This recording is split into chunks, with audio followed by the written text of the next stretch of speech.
భీమవరంలో వైసీపీ ముఖ్య నేతలతో regional coordinator MP Mithun Reddy అత్యవసర సమావేశాన్ని ఏర్పాటు చేశారు. అనంతరం మీడియా సమావేశంలో మాట్లాడుతూ రాష్ట్ర వ్యాప్తంగా ముఖ్యమంత్రి వైఎస్ జగన్మోహన్ రెడ్డి బస్సు యాత్ర విజయవంతంగా సాగుతుందని అన్నారు. సిద్ధం ప్రతి సభలో లక్షలాది మంది పాల్గొంటున్నారని, రోడ్ షోలో ప్రజల నుంచి భారీ స్పందన వస్తుందని వ్యాఖ్యానించారు. ఈ నెల 15న కృష్ణా జిల్లా నుంచి భీమవరం చేరుకుంటారని, తర్వాత తాడేపల్లిగూడెంలో CM Jaganmohan Reddy road show చేస్తారని, రాత్రికి అక్కడే బస చేస్తారని వివరించారు.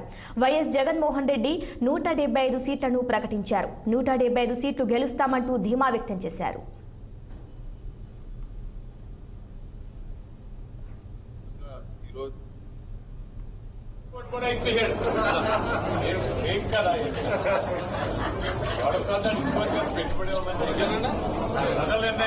నమస్కారం.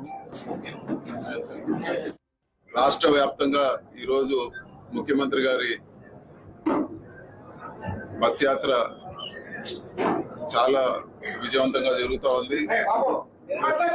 ప్రతి సభలో కూడా లక్షలాది మంది ప్రజలు ఈరోజు ప్రతి సభలో కూడా అటెండ్ అవుతున్నారు. అదేవిధంగా రోడ్ షోల్లో కూడా భారీగా ప్రజాస్పందన ఉంది.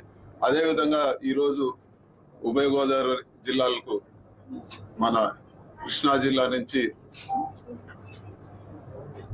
ఎంటర్ అవుతారు. 15వ తారీఖు జిల్లా అధ్యక్షులు రంగనాథరాజు గారు చెప్పినట్లు 15వ తారీఖు మధ్యాహ్నం 3 గంటలకు సీఎం గారి సభ ఉంటుంది భీమవరంలో.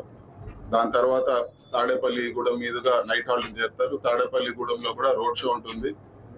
సో సభకు వచ్చే ముందు కూడా భీమవరం టౌన్ లో కూడా రోడ్ షో ఉంటుంది. రాష్ట్ర